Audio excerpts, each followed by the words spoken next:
And thank you so much for joining us for CBN NewsWatch. I'm Ephraim Graham. Ahead today, overhaul the FBI. It has gone after pro-lifers in recent weeks, but no arrests have been made in the multiple assaults on crisis pregnancy centers and churches. Why some from inside the agency say politics plays a key role in who gets promoted. Controversy in Israel. The current government has agreed to a deal with Lebanon brokered by the Biden administration, but critics say it's really just an agreement with the terrorist group Hezbollah. And one of the opponents of the deal, former Prime Minister Benjamin Netanyahu. Taking care of America's warriors. How the Pentagon has a new initiative to help treat an invisible wound, traumatic brain injuries. And more recognition for Chick-fil-A as the fast food restaurant chain brings in 2 more awards for its food and service. This is CBN NewsWatch. Let's begin this half hour with the questions swirling around right now. The FBI. In recent weeks, agents have taken pro-life activists from their homes in handcuffs, but they've made 0 arrests in connection with attacks on crisis pregnancy centers and churches. While many Americans admire the agency, it does have a long history of misconduct. Some critics are now calling for a complete overhaul of the Bureau, while others want to get rid of it altogether. Dale Hurd is on the story. This is the FBI many older Americans remember. The public's deep respect for the Federal Bureau of Investigation would help launch some 32 different TV shows about the agency. This, however, is the FBI that some pro-life activists face today. I want to know why you were banging on my door with a gun. Heavily armed FBI agents have arrested at least 12 pro-life activists in the last 3 weeks for allegedly violating the FACE Act, the Freedom of Access to Abortion Clinic Entrances Act. The same FBI is not known to have made a single arrest in over 100 attacks on crisis pregnancy centers, pro-life organizations, and churches, causing one Catholic leader to say that the FBI has weaponized its agents to intimidate and pursue pro-life religious Americans. The FBI's history is both storied and littered with scandal, from the bloody sieges at Ruby Ridge and Waco to the Russian collusion hoax, in which agents vowed in text messages to prevent Donald Trump from being elected president. And while the FBI raided former President Trump's Mar-a-Lago home looking for classified documents, it still has not arrested Hunter Biden on a whole host of offenses. Documented misconduct by the FBI includes lying to judges, framing innocent persons, and illegally spying on millions of Americans. Some believe the FBI has become so hopelessly corrupt that it should either be completely overhauled or even replaced with a new agency. Longtime civil liberties lawyer Harvey Silverglate, the co-founder of the group FIRE, which defends free speech, writes that the FBI should be abolished. To abolish it and start over. A new name, new agents, new leadership. But Silverglade admits replacing the FBI is probably impossible, in part because he believes members of Congress fear the agency. One of the problems with Hoover was he was blackmailing members of Congress. And so the agency really has a history of having no real oversight. And members of Congress today are still afraid of the FBI. The FBI needs a thorough colonoscopy. Quite frankly, a blue ribbon panel needs to study them and dissect them and get rid of the cancer. Former Special Agent Eric Karen says if the FBI was eliminated, its workload could be given to other federal agencies. Secret Service and the U.S. Marshal Service, Homeland Security, ATF, and DEA. You know, if we don't do that, then, there needs to be a cleansing of the FBI for the American people to regain trust. Former Special Agent Jonathan Gilliam, author of Sheep No More, says he witnessed an agency culture in which FBI leaders were picked not for their ability, but for their political views. Once one of them got into a high rank in the FBI, they would stack the ranks below them with ideologically similar individuals. You can make rank to a certain level through achievement and checking boxes, but once you get to a certain level, you're not going to go any higher unless you're pulled up to that rank. And the people that are pulling you up are looking for like-minded people, not experts. Critics of the FBI say it went from bad to worse when it changed from a federal police force into a domestic intelligence agency, and that it needs to return to its original mission as only federal law enforcement.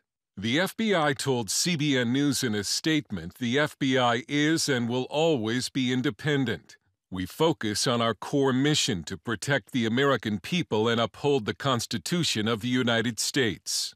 Both parts of our mission are equally important, and we endeavor every day to fulfill these promises without fear or favor. And just 2 days before the FBI raided Mar-a-Lago, FBI Director Christopher Wray praised his agency before a Senate oversight hearing. Our agents, analysts, and professional staff serve the public with rigor, objectivity, and a fierce passion for our mission of protecting the American people and upholding the Constitution. The only crime-fighting duties the Constitution gave to federal agencies like the FBI were counterfeiting, crimes on the high seas, and treason. Silverglate doesn't believe this FBI, with its vast powers and culture of corruption, is at all what the framers had in mind. Dale Hurd, CBN News. Coming up, a major controversy in Israel that could affect the upcoming elections, a new deal brokered by the Biden administration between Israel and Lebanon. But critics argue the U.S. has essentially made a deal with the terrorist group Hezbollah. We're going to take a look at this when we come back. Stay with us.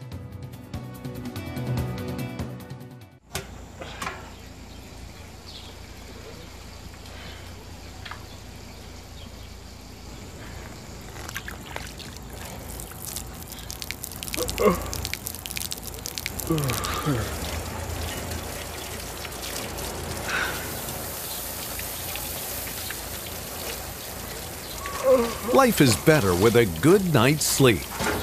Get your free DVD or booklet of Protect Your Sleep as the world watches from the outside. It's a big diplomatic tug-of-war here in the Middle East. Go inside the story with Jerusalem Dateline. Israeli archaeologists are talking about a discovery that could change the thinking about the Temple Mount. Join CBN Jerusalem Bureau Chief Chris Mitchell and get the biblical perspective on the events shaping the world. What starts in Israel then ends up going to other places. Watch Jerusalem Dateline Friday night at 8:30 on the CBN News Channel. Life. It's meant to be lived fully. Jesus said it. I came to give you life. Life to the fullest. Life in your family. Life in your finances. Life in your body, mind, and spirit. Life in your everyday.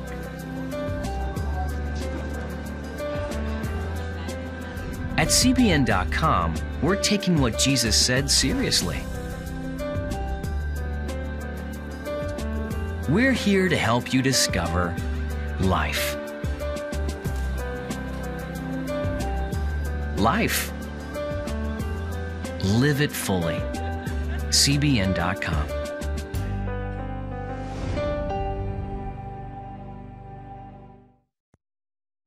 Israel's government supports deal with Lebanon to explore oil and gas reserves in the Mediterranean Sea. President Biden's Secretary of State Anthony Blinken is driving this agreement, but critics counter the United States has essentially made a deal with the terror group Hezbollah. And among critics of the plan, former Israeli Prime Minister Benjamin Netanyahu. Now the deal promises to become a major campaign issue in Israel's election. Chris Mitchell brings us the story now. He's reporting from Jerusalem. Israel's cabinet overwhelmingly approved the deal. Israeli Prime Minister Yair Lapid called the agreement historic and good for Israel and Lebanon. This deal strengthens Israel's security and Israel's economy. We do not oppose the development of an additional Lebanese gas field, from which we will, of course, receive the share we deserve. Such a field will weaken Lebanon's dependence on Iran, restrain Hezbollah, and promote regional stability. The driving force behind the agreement is the U.S. Secretary of State Anthony Blinken praised the deal. It's going to benefit the region and ultimately benefit the entire world with very significant new energy sources coming to market in the years ahead. And it really advances President Biden's vision of a region that is peaceful, integrated, and prosperous. It addresses a more than 10-year dispute between Lebanon and Israel over gas-rich waters in the Mediterranean. Lebanese-born analyst Tony Bedran counters that the U.S. essentially brokered a deal with the terror group Hezbollah. It's the only meaningful actor in Lebanon. It is the most powerful demographically. It's the most powerful militarily. It's the most powerful financially. It's the group that's backed by state, Iran. It's the representative of Iran in Lebanon. Bedran says Hezbollah basically got what it wanted. Offers literally 100% of Hezbollah's demands and cuts out Israel entirely of the disputed area, and in fact, even cuts into its territorial waters slightly by giving some of those to Hezbollah. Former U.S. Ambassador to Israel David Friedman tweeted about negotiations during the Trump administration. We spent years trying to broker a deal between Israel and Lebanon on the disputed maritime gas fields. Got very close with proposed splits of 55 to 60% for Lebanon and 45 to 40% for Israel. No one then imagined 100% to Lebanon and 0% to Israel. Would love to understand how we got here. Now, finally, the Biden administration reached a breakthrough by insisting that Israel give up all of the disputed territory. So Israel is giving that up, as well as undisputed sovereign Israeli territorial waters. And under U.S. pressure, Israel is giving its sovereign maritime territory to Lebanon, an Iranian-backed state run by the Hezbollah terrorist militia. Here in Israel, it's still unclear whether this is a done deal or not. The current caretaker government is just 2 weeks away from national elections. And if former Prime Minister Benjamin Netanyahu returns to power, he vows that he will overturn the agreement. Ephraim? Chris, tell us why Netanyahu opposes this deal. Well, you know, Yair Lapid calls it a historic deal. Benjamin Netanyahu calls it an historic surrender. And the reason for that is, he says, it really gives all of this disputed territory off the coast of Lebanon and Israel to Lebanon, which basically is controlled by Hezbollah, an Iranian proxy. So he says what this does is actually bring Iran closer to Israel's northern border. It's going to fill the coffers of Hezbollah. And what is Hezbollah going to do with that money? They may not be building schools and hospitals, but they're preparing weapons and missiles and rockets to attack the Jewish state. So he feels like this is really just a huge concession and capitulation by the Yair Lapid government. Now, Yair Lapid and Defense Minister Benny Gantz, they argue, on the other hand, that this is going to strengthen Lebanon, weaken Hezbollah, and weaken Iran. But it remains to be seen how this is going to play out. But certainly, it's a big issue in the upcoming national elections. How much of a factor do you think this will play in those elections? Well, Ephraim, I think it's going to be a big factor because right now I think people are going to be concerned or, focusing on the elections. We're just finishing the last day today. It's called Simchat Torah. This is the last day of the fall feast, and people are going to be here in Israel paying attention for the next 2 weeks for the national elections and what's going to be happening. So I think that's a huge factor right now. Another factor, Ephraim, is that there's really been an increase in violence between Israel and the Palestinians, actually not too far from here in Israel. That's another factor. The U.S. government is actually pressuring Israel to make, to kind of quell things on both sides, but this moral equivalency might be a factor in terms of how Israelis figure if the Yair Lapid is going to be able to be the next prime minister. What's the outlook right now for the election? Well, I would say right now it's very, very close to whether or not former Prime Minister Benjamin Netanyahu will be able to form a coalition government. The magic number, so to speak, is 61. Polls say right now he has a possibility of maybe 58, and some say as many as 64 seats in the possible coalition government. And it really seems to be that he was probably the only one right now that would be able to form a coalition government. And here's why, Ephraim. Yair Lapid and the parties that would likely go with him in a coalition government, it would probably be in the low 50s. What he needs to get a coalition government would be the help of many of the Arab parties. That they were in some of those Arab parties. One main party was in the coalition government last time. It didn't work out well. The government just lasted just over a year. So it's very uncertain that Yair Lapid can form a government. But Benjamin Netanyahu, he really does have a shot. That's what some of the recent polls say, that he can actually get over that number of 61 to form a coalition government. All right. Thank you, Chris Mitchell. We appreciate your reporting.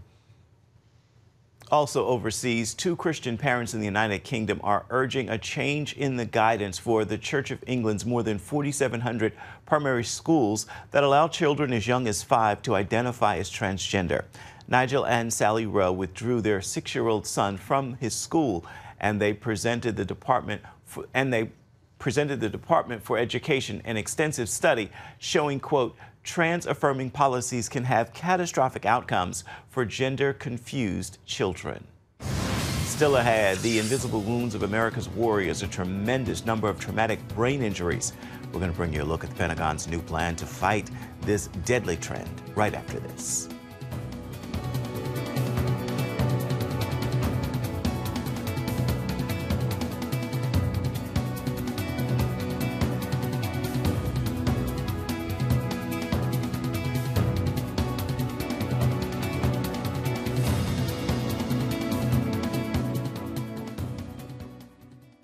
On October 1st, 1961, history was made when a tiny station began transmitting the first signals of the Christian Broadcasting Network.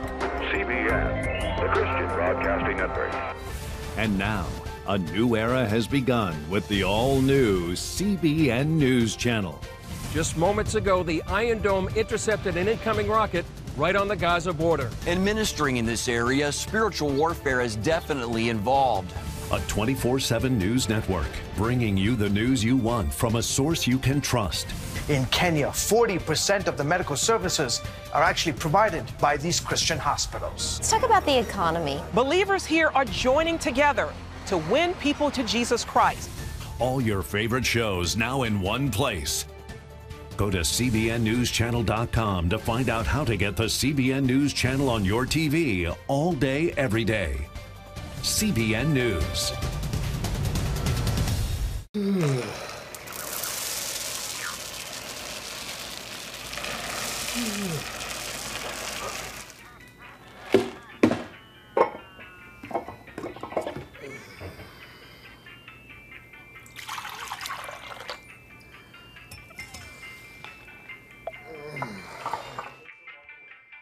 Life is better with a good night's sleep.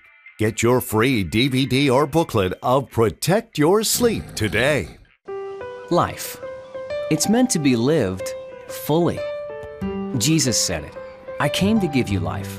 Life to the fullest. Life in your family. Life in your finances. Life in your body, mind, and spirit. Life in your everyday. At CBN.com, we're taking what Jesus said seriously. We're here to help you discover life. Life. Live it fully. CBN.com. A non-stop pounding headache for 9 months. That was a veteran military pilot's first symptom of an invisible battle scar, traumatic brain injury, and is haunting a tremendous number of America's warriors. Now, a new Pentagon initiative is designed to prevent, identify, and treat this hidden wound. CBN's national security correspondent. In the early 2000s, when American forces first began fighting what would become a 20-year war on terror, there was little understanding of the causes or long-term impact of traumatic brain injuries. For many dedicated warriors, it was these invisible wounds that would become haunting and painful reminders of their time on the battlefield. Greg Coker, a retired U.S. Army Special Forces aviator, was shot down in 2004 while serving in Iraq.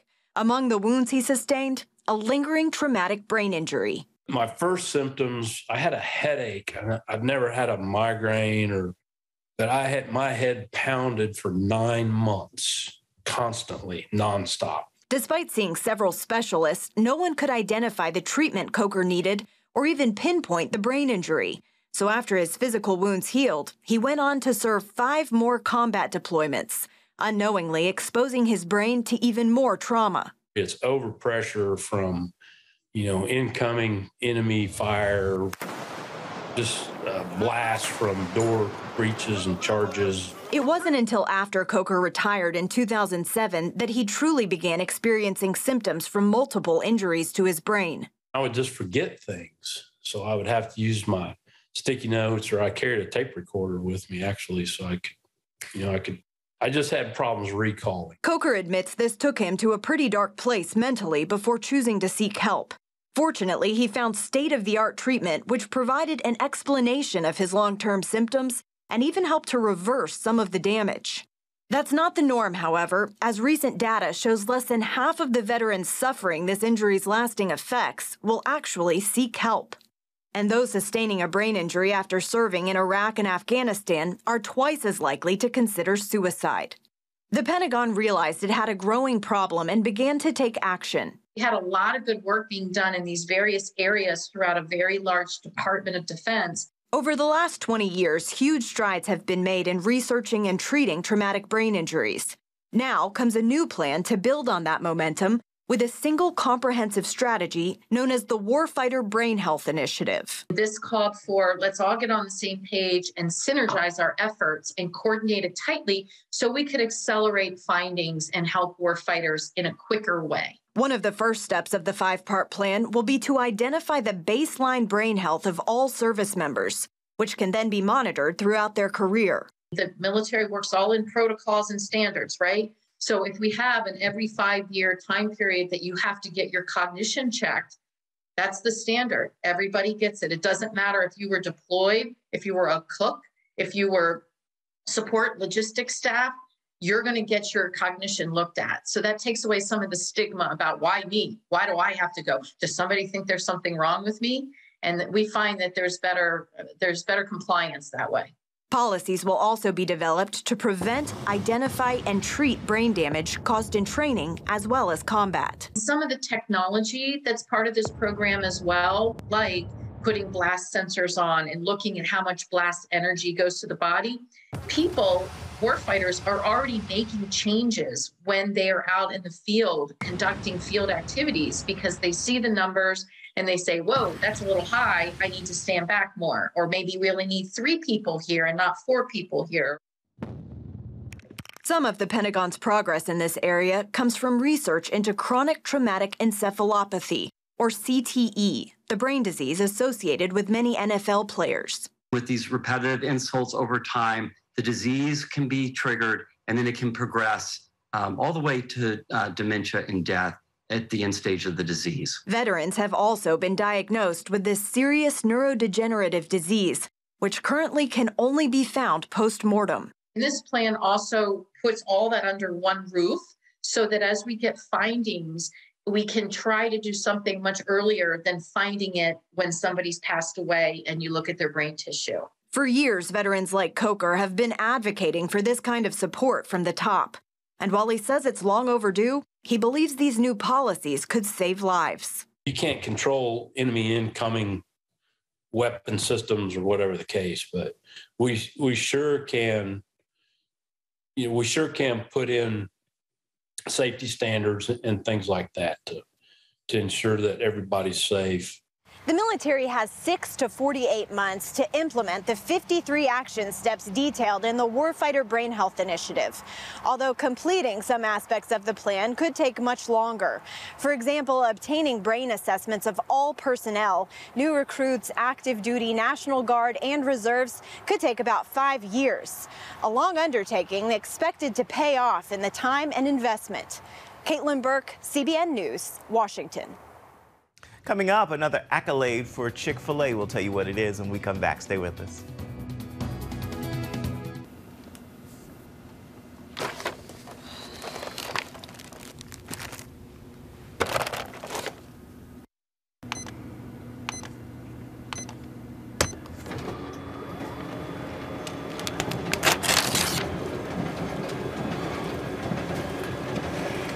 Life is better with a good night's sleep. Get your free DVD or booklet of Protect Your Sleep today. I'm Ephraim Graham, and this is Studio 5. Cruise with me as I discover the good things happening in the world of music, sports, television, and movies. The fact that Ryan Coogler was going to be directing the film, I knew that something special was going to happen. We'll chat with artists at the forefront of entertainment and explore the connection between popular culture and faith. I asked my pastor, I said, well, does that mean I'm supposed to be a preacher? He says, well, no, you already have a pulpit. Wednesday night at 8:30 on the CBN News Channel. Remember for a moment what it was like to be a child.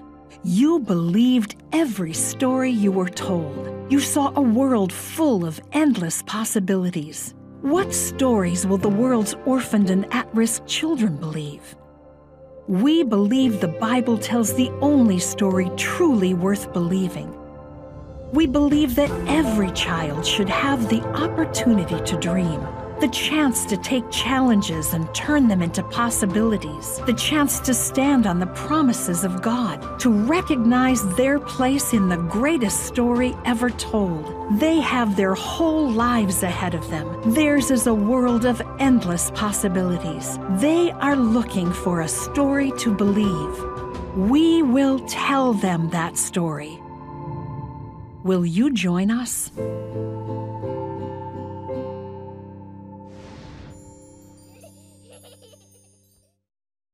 On October 1st, 1961, history was made when a tiny station began transmitting the first signals of the Christian Broadcasting Network. CBN, the Christian Broadcasting Network.